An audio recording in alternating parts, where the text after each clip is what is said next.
Всем привет! Сегодня хочу поделиться советами, которые помогут вам выстроить максимально долгое обучение 10-12 часов, потому что, в принципе, конечно, я против этого. Это много, это перегруз, это против нашей природы, но прекрасно понимаю, что бывают такие случаи, что какие бы ты стратегии ни применял, как бы ты ни старался, в любом случае учебы настолько много, то есть там материалов, которые нужно переработать, каких-то заданий, которые нужно сделать, настолько много, что приходится учиться больше там 5, 6, 7, 8 часов до там 10, некоторые даже 15 часов в сутки учатся.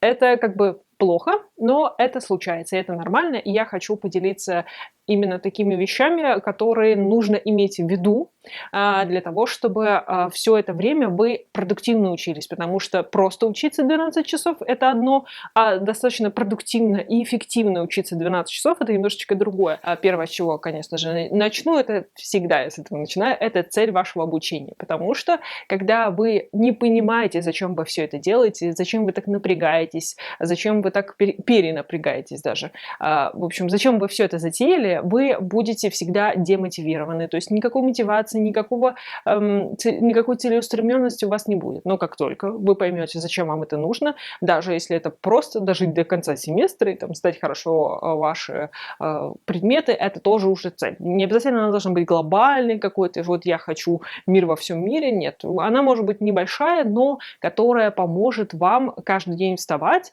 и понимать, я сейчас это буду делать, потому что меня это приблизит к моей цели. Следующее, о чем я хочу поговорить, это внутренний настрой. Все дело в том, что он очень сильно влияет на самом деле, потому что у нас такая двухсторонняя связь с нашим телом. То есть, когда мы устаем, как бы тело устает, оно посылает в мозг сигнал о том, что мы устали. Мы чувствуем себя уставшими. То есть, это происходит вот так. Но мы можем и из мозга дать сигнал о том, что мы устали.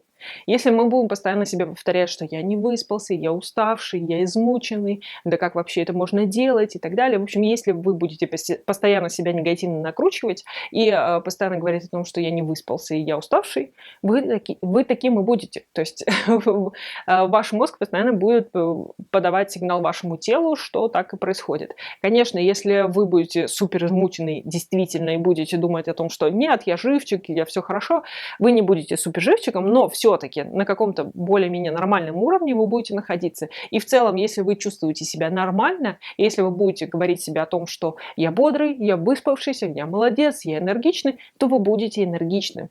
Соответственно, внутренний настрой– это очень сильно важно. И по поводу еще внутреннего настроя на продолжительность этого вашего периода. Все дело в том, что когда у нас что-то такое тяжелое, дискомфортное, если это не имеет конца, то мы гораздо тяжелее это все переживаем. Но если нам сказать, что вот вы чуть-чуть потерпите, но вот там вот это закончится через пару дней, через неделю, через месяц, но это закончится, мы гораздо проще это все переживаем. То есть нам легче там вычеркивать дни в календаре и как бы дожидаться определенной точки, когда это все закончится, чем понимать, что это вообще непонятно, когда закончится. Далее я не могу не упомянуть сон, потому что без него никак. Особенно если вы учитесь, потому что мы поглощаем много знаний, когда мы учимся. И если вы лишаете себя сна, вы аннулируете всю свою работу в течение дня, потому что во сне происходит консолидация, установление связей, то есть ваша память обрабатывается. То есть все, что вы набрали в течение дня, все, что вы так усердно в себя запихнули в течение дня, и там, даже если вы все это обработали, если вы не поспите, это все как бы уйдет в небытие. То есть какая-то информация зацепится, но ее будет настолько мало, что это будет вообще не сравнимо с тем, какой объем работы вы проделали, сколько времени вы на это потратили. И, конечно же, постарайтесь более-менее нормально питаться, то есть не консервы, не полуфабрикаты, не какие-то снеки, еще что-то. Полноценно старайтесь кушать овощи, фрукты, какие-то каши, то есть такие простые, но сложно сочиненные какие-то углеводы, опять-таки для того, чтобы поддержать свой организм, потому что когда вы учитесь 12 часов, вы учитесь на таком надрыве, то есть ваш мозг на максимуме работает, вы его заставляете использовать все свои ресурсы, а их нужно пополнять. Соответственно, вы должны хорошо спать и хорошо кушать. Далее я уже упоминала о том, что ученые выявили, что мы можем сосредоточенно и очень четко делать какие-то сложные когнитивные задачи всего 4 часа в день. То есть это лимит глубокой концентрации, когда вот мы можем полностью влиться в процесс, производить какие-то сложные аналитические процессы, что-то аккумулировать. Ну, в общем, это именно какие-то высшие концепты нашего обучения, когда вот мы уже там подытоживаем, что-то анализируем, применяем. Это все достаточно сложные процессы. И опираясь на это, я очень сильно советую в первой половине дня назначать какие-то вещи, которые вам очень сильно важны, нужны. Самые сложные задания, самые сложные, там, то, что вам нужно прочитать, сделать и так далее. То есть уместить в эти 4 часа. А дальше у нас в любом случае есть процессы, которые не требуют такой глубокой концентрации, не требуют такого сложного анализа и так далее. А вот все, что это требует, уместите в 4 часа, все остальное у нас будет после. И, конечно же, как всегда, опять-таки, вместе со сном я советую расписание на день и список того, что вы должны сделать в течение дня, потому что это помогает вам сделать максимально все и максимально эффективно. Потому что когда вы просыпаетесь и не понимаете, что вам нужно делать, вы будете очень долго раскачиваться, вы будете долго как бы думать, а что сделать, а что не сделать. Если вы составляете план, вы четко встаете, просыпаетесь, там делаете свою рутину утреннюю, это хорошо было бы, и просто садитесь и начинаете делать. То есть прописывайте, что вам нужно прочитать, что вам нужно сделать, отправить, написать, ответить. Все. Вот все, что вам нужно сделать, обязательно в списочек. И вычеркиваем. Тогда вы проведете эти 12 часов, которые вы проведете за учебу, максимально эффективно. Следующие, они два таких советика, которые я могу дать, это то, что каждые 2-3 часа меняйте предмет. То есть если вы хотите сделать монодень, это очень плохая идея. Особенно если вы учитесь очень много. То есть если 5 часов, то более-менее как-то можно еще выдержать. Но если 12 часов один и тот же предмет, это бессмысленно, потому что, во-первых, вы устаете, у вас начинает смешиваться информация, потому что это один и тот же предмет, и информация начинает накладываться друг на друга, и в итоге вы получаете какую-то некачественную информацию на выходе. То есть если даже вы поспите, у вас все равно утром будет такая кашка небольшая в голове. Плюс вы просто в какой-то момент потеряете интерес. А как только вы теряете интерес, вы теряете концентрацию, вы теряете вообще смысл в обучении, потому что то, что неинтересно, то не запоминается, то не обрабатывается нашим мозгом. И в целом внутри вашей деятельности, внутри даже одного предмета, постоянно меняйте виды деятельности. То, как поступает к вам информация. Повторюсь, мы очень быстро как бы теряем интерес, нам быстро надоедает какой-то вид деятельности. Если вы целый день читаете, то после там 5-6 часа вам уже вообще ничего не захочется. Чтобы быть эффективным максимально все это время, нам нужны постоянные смены деятельности. Попишите, почитайте, посмотрите, послушайте, почитайте какую-то другую книгу совсем с другого конца, посмотрите документалку, еще что-то. То есть вы постоянно должны вот в таком энергичном потоке быть, то есть не монотонно что-то читать или что-то смотреть, а постоянно смена деятельности для того, чтобы вашему мозгу постоянно было интересно. И, конечно же, каждый час старайтесь отвлекаться, старайтесь сделать перерыв. Для этого лучше всего подойдет, если вы будете таймер ставить, то есть если у вас там нет какого-то специального приложения, просто ставьте секундомер, замеряйте там или таймер, неважно, на своем телефоне каждые 50 минут желательно, можно 25 минут, это в зависимости от вашего ощущения.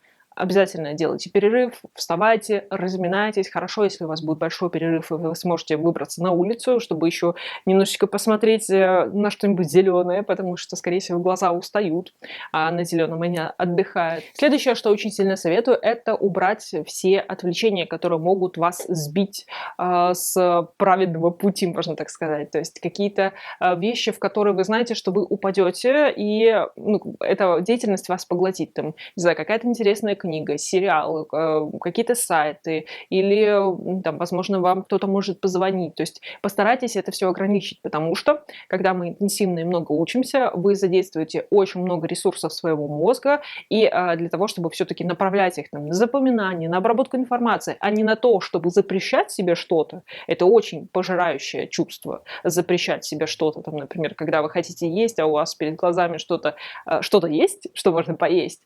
Вот этот процесс отвлечения себя и в общем, когда вы стараетесь об этом не думать, это очень сильно прожорливое действие. Избегаем этого. Нам нужно экономить силы, нам нужны силы на то, чтобы учиться. И для случаев, когда вот вы понимаете, что вы уже ничего не можете, вы устали, но у вас есть, ну, как бы вам еще нужно учиться, у вас есть задачи, вам нужно делать какие-то задания. Для этих случаев я советую создать заранее резервный список задач, которые можно делать, ну, в таком полуфоновом режиме. То есть вы будете продвигаться в своих делах, то есть вы не будете чего-то такого делать, прокрастинировать, вы будете выполнять свои задачи, но они не суперсложные, и это задачи какие-то такие вот, которые не требуют к определенному времени, то есть они такие бессрочные, они достаточно простые, но вам нужно это сделать. Еще очень хорошо помогает для сохранения ваших сил это упрощение повседневных задач. То есть когда вы знаете, что вы будете завтракать, когда вы знаете, во что вы оденетесь, то есть какие-то бытовые вещи нужно свести на минимум, то есть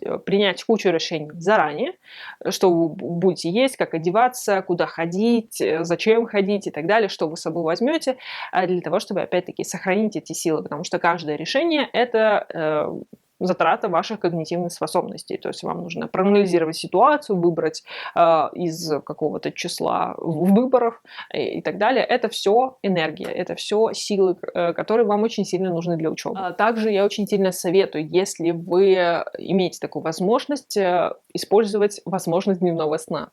То есть когда вы дремаете 20-30 минут, не больше 30 минут, это очень сильно помогает восстановить ваши силы. Опять-таки, это для вашего поддержания в этом процессе. Вы перезагрузитесь, вы немножечко дадите мозгу отдохнуть полноценно, то есть все-таки вы перейдете в такой легкий сон, ну, то есть в дрему, но мозг начнет уже какие-то свои процессы, то есть он как-то немножечко подсоберет то, что вы уже там насобирали за это время, и начнет потихоньку это тоже архивировать, консолидировать и так далее. Плюс вы перезагрузитесь, вы снизите количество раздражителей, которые вас окружают.